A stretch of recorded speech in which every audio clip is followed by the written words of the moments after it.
नमस्कार, आजको भिडियोमा यहाँलाई स्वागत छ। आजको टपिक रहेको छ इजी इन्भेस्टिङ स्टेप्स। अब शेयर बजारबाट पैसा कमाउन त सबैलाई मन लाग्छ हैन, तर सबैले चाहिँ सकिरहेको हुँदैन। किन सकिरहेको हुँदैन भने तिनीहरुसँग प्रपर प्लान छैन। आज म तपाईलाई यस्तो प्लान स्टेप एक्सन प्लान दिन गइरहेको छु जुन तपाईले फलो गर्नुभयो भने, यदि तपाई अनेस्टली फलो गर्नुभयो, डिसिप्लिनमा रहेर फलो गर्नुभयो भने शेयर बजारबाट ग्यारेन्टी पैसा कमाउन सक्ने मैले एउटा एक्सन प्लान दिन गइरहेको छु। अब तपाईले यो एक्सन प्लानहरु चाहिँ एउटा इन्भेस्टिङ प्रिन्सिपलमा आधारित छन्। यदि मैले एउटा भिडियो बनाएको थिएँ इन्भेस्टिङ प्रिन्सिपल भनेर, यदि तपाईले भिडियो हेर्नुभएको छैन भने तपाईले त्यो भिडियो चाहिँ आई बटनमा लिंक दिएको छु, त्यसमा क्लिक गरेर हेर्न सक्नुहुन्छ। पहिले चाहिँ त्यो इन्भेस्टिङ प्रिन्सिपल हेर्नुभयो भने यसलाई चाहिँ बुझ्न अझै सजिलो हुन्छ। किन यो प्लान बनाएको भनेर इन्भेस्टिङ प्रिन्सिपलको आधारमा बनाएको भएर यसलाई चाहिँ अझै मोर क्लियर हुन सक्नुहुन्छ। अहिले चाहिँ डाइरेक्ट हेर्नुभयो भने चाहिँ तपाईको यो किन यो स्टेप बनाएको, यो किन गर्नुपर्छ भनेर चाहिँ तपाईले चाहिँ क्लियर नहुन सक्छ। त्यो भएर तपाईले चाहिँ इन्भेस्टिङ प्रिन्सिपल चाहिँ जान्नुपर्ने हुन्छ। पहिलो पोइन्ट रहेको छ make a list of 30 best fundamentally strong stock from each sector. भनेको नेफ्सेले चाहिँ सेक्टरहरु छुट्याएको छ, जस्तै commercial bank, development bank, hydro power, hotel and tourism, त्यस्तै भने जस्तै सेक्टर छुट्याएको छ। त्यो सेक्टरबाट चाहिँ हामीले चाहिँ 30 वटा चाहिँ स्टकहरु सिलेक्ट गर्नु पर्यो। अब हरेक सेक्टरबाट यसरी 30 वटा जति कम्तीमा सिलेक्ट गरेपछि अब हामीले चाहिँ दोस्रो नम्बरमा चाहिँ के गर्न सकिन्छ भने decide monthly investment amount for regular investment. अब हामीले चाहिँ मन्थली कति इन्भेस्ट गर्ने भनेर चाहिँ एउटा रेगुलर अमाउन्ट चाहिँ डिसाइड गर्नुपर्ने हुन्छ। तेस्रो रहेको छ choose to invest in only one most undervalue stock every month from the list. चौथो रहेको छ repeat 1 to 3 for long time horizon. Investment भनेको लङ टाइम होराइजनलाई गरिने हो, त्यो भएर हामीले चाहिँ यो प्रोसेसलाई चाहिँ लङ टाइम होराइजनसम्म रिपिट गरिराख्नु पर्ने हुन्छ।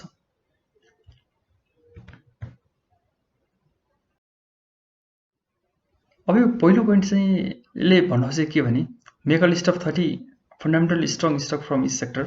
हामीले चाहिँ यो गर्नको लागि, यो लिस्ट बनाउनको लागि चाहिँ के गर्न सक्छौं भने choose manually based on NEPSE 30 selection criteria. भनेको अहिले चाहिँ नेफ्से 30 इम्प्लिमेन्ट नभएको सन्दर्भमा चाहिँ तपाईले नेफ्से 30 सिलेक्सन क्राइटेरिया चाहिँ नेफ्से 30 निकाल्ने सूचनामा चाहिँ नेफ्सेले निकालेको छ। त्यो सिलेक्सन क्राइटेरिया कस्तो छ भने त्यसले ब्लू चिप कम्पनीहरुलाई मात्रै त्यसले सिलेक्ट गर्छ। यो सिलेक्सन क्राइटेरिया एकदम राम्रो छ। त्यो भएर चाहिँ यो बेसिसमा चाहिँ तपाईले सिलेक्ट गर्नुभयो भने चाहिँ फन्डामेन्टल स्ट्रङ शेयर चाहिँ सिलेक्सन हुन्छ। यदि त्यो सिलेक्सन क्राइटेरिया के छ भनेर तपाईले जान्न चाहनुहुन्छ भने आई बटनमा लिंक दिएको छु, त्यो त्यसको बारेमा पनि मैले भिडियो बनाएको छु, त्यसमा हेर्न सक्नुहुन्छ।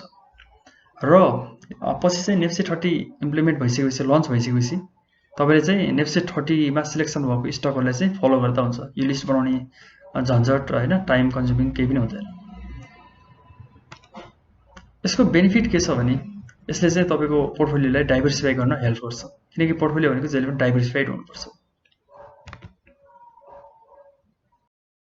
त्यसैगरी तपाईले चाहिँ पहिलो नम्बरमा लिस्ट 30 वटा लिस्ट बनाइसकेपछि तपाईले चाहिँ एउटा यस्तो मन्थली इन्भेस्टमेन्ट अमाउन्ट चाहिँ चुज गर्नुपर्ने हुन्छ जुन चाहिँ तपाईले रेगुलर इन्भेस्टमेन्ट गर्न सक्नुहुन्छ। Separate certain percentage from your current income which doesn't hamper your daily need, avoid loans. भनेपछि एउटा यस्तो अमाउन्ट तपाई चुज गर्नु। त फर एक्जाम्पल तपाईको स्यालेरी चाहिँ 50,000 छ भने तपाईले 10,000 20% छुट्याउनु भयो, 10,000 भयो हैन। 10,000 चाहिँ तपाईले छुट्याउनु भयो भने तपाईले मेरो इन्कम चाहिँ 40,000 मात्रै हो, मेरो 50,000 होइन भनेर तपाईले माइन्डसेट गर्नु पर्यो। किनभने त्यो इन्भेस्टमेन्ट गरेको पैसा चाहिँ तपाईले सर्ट टर्ममा निकाल्न हुँदैन, यसलाई लङ टर्ममा ग्रो गर्न दिनुपर्ने हुन्छ। यसले चाहिँ फाइदा के गर्छ भने keep you resilience for long term focus.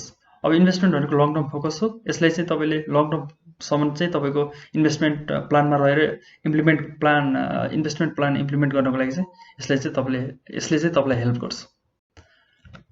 त्यसैगरी अर्को दोस्रो पोइन्ट रहेको छ skip from short term trap of short term fluctuation. जस्तै तपाईले आफूले सस्टेन गर्न नसक्ने अमाउन्ट हाल्नु भयो भने तपाईले पैसा चाहिँ आफूले हालेको शेयरमा चाहिँ शेयर बढेपछि चाहिँ तपाईले मार्केटबाट पैसा निकाल्न खोज्नुहुन्छ के। अभियसली त्यो जसको पनि ह्युमन नेचर हो। कसैले पैसा लगाएको छ, आफूले पैसा जरुरी छ भने चाहिँ त्यो निकाल्न खोज्छ। त्यो भएर तपाईले यस्तो अमाउन्ट डिसाइड गर्नु कि त्यो पैसा तपाईले बिर्सिन सक्नु कि। त्यो अमाउन्ट डिसाइड गर्नुभयो भने चाहिँ यस्तो चाहिँ तपाईले सर्ट टर्म फ्लक्चुएसनको ट्र्यापहरुमा चाहिँ तपाई पर्नु हुँदैन। यदि तपाईको पैसा आफूले सस्टेन गर्न नसक्ने हाल्नुभयो भने तपाईले तल प्राइस घट्यो भने चाहिँ तपाईले चाहिँ स्टप लस पनि हान्न सक्नुहुन्छ। स्टप लस हान्ने कन्सेप्ट प्रफिट बुकिङ भनेको चाहिँ त्यो ट्रेडिङमा हुन्छ र इन्भेस्टमेन्ट चाहिँ लङ टर्म नै फोकस गर्नुपर्ने हुन्छ।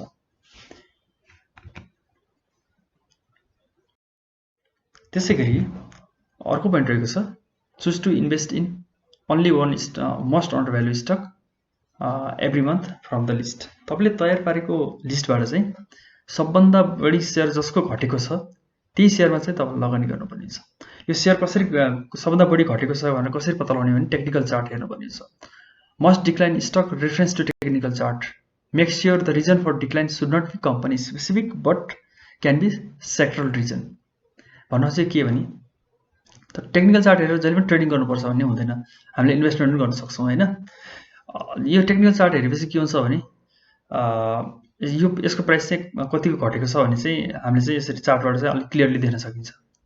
र यो कुनै पनि स्टकको प्राइस चाहिँ किन घटेको छ भनेर चाहिँ रिजन चाहिँ कम्पनी स्पेसिफिक पनि हुनसक्छ र इन्डस्ट्री स्पेसिफिक पनि हुनसक्छ। जस्तै हाइड्रो पावरको सेक्टरको कुनै ब्याड न्युज आयो भने चाहिँ हाइड्रो पावर पुरै घट्छ र हाइड्रो पावरमध्ये पनि सबभन्दा राम्रो स्टकहरू चाहिँ हाम्रो लिस्टमा हुन्छ र तपाईँले चाहिँ त्यो राम्रो स्टक चाहिँ घटेको बेलामा चाहिँ त्यसलाई उठाउन सक्नुहुन्छ। यदि त्यो प्राइस कम्पनी स्पेसिफिक रिजनले घटेको छ भने चाहिँ त्यो चुज गर्नु हुँदैन, यहाँनिर चाहिँ रङ डिसिजन पनि हुनसक्छ। त्यो भएर चाहिँ कुनै पनि कम्पनीको बारेमा इन्भेस्ट गर्दा कम्पनीमा इन्भेस्ट गर्दा चाहिँ तपाईँले चाहिँ त्यसको कम्पनीमा के भइरहेको छ भन्ने पनि त्यो हेर्न जरुरी छ। यसले के फाइदा गर्छ भने it keeps you your cost low. तपाईँको इन्भेस्टमेन्ट कस्टलाई चाहिँ यसले मिनिमाइज गर्न हेल्प गर्छ।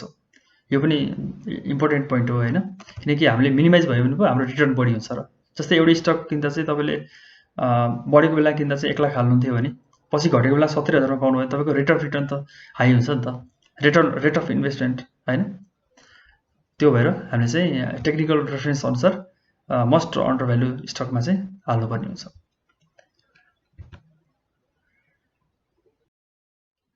अब यो हामीले प्रोसेस फलो गरिसकेपछि repeat the process for long time horizon. हामीले चाहिँ इन्भेस्टमेन्ट हुने चाहिँ लङ टाइम होराइजनले गर्नुपर्ने भएको भएर हामीले चाहिँ लङ टाइम होराइजनले नै फलो गर्नुपर्ने छ। यसको फाइदाहरू के छ भने तपाईँले यो प्रोसेसलाई चाहिँ फलो गर्नु, नेप्से 30लाई फलो गरेर तपाईँको इन्भेस्टमेन्ट प्लान यसरी गराउनु भयो भने नेप्से 30ले चाहिँ के गर्छ भने तपाईँको पोर्टफोलियो अटोमेटिक रिब्यालेन्सिङ गर्न हेल्प गर्छ। जस्तै नेप्से 30मा चाहिँ कुनै पनि कम्पनी लिस्टिङ भएको छ तर त्यो कम्पनीले फ्युचरमा राम्रो गर्न होइन, पास्टमा राम्रो गरेको थियो लिस्ट भयो, फ्युचरमा राम्रो गर्न भने त्यसले अटोमेटिक किक आउट गर्छ सफ्टवेयरले। अनि त्यसलाई नै हामीले फलो गरियो भने चाहिँ अब त्यो कम्पनी राम्रो गरेको छैन भनेपछि हामीले चाहिँ अब त्यो कम्पनीलाई चाहिँ प्रफिट बुक गरेर हामी त्यहाँबाट निक्लिहाल्नु पऱ्यो, निक्लिने प्लान बनाउनु पऱ्यो, निक्लिहाल्नु पऱ्यो होइन। त्यो बेचेर फेरि त्यही रिइन्भेस्ट गर्ने त्यस्तो प्लान, यसले चाहिँ पोर्टफोलियोलाई ब्यालेन्सिङ गर्न हेल्प गर्छ। अब यसलाई चाहिँ एकदम गोल्डन रुलहरू छ। यदि यो एक्सन प्लानले काम गरोस् र मैले फ्युचरमा पैसा कमाउँछु भनेर तपाईँले सोध्दै हुनुहुन्छ भने यो तल दिएको रुलहरूलाई चाहिँ तपाईँले फलो गर्नै पर्ने हुन्छ। यदि तपाईँले फलो गर्नुभयो भने यो प्लानले काम गर्दैन, फलो गर्नु भएन भने चाहिँ।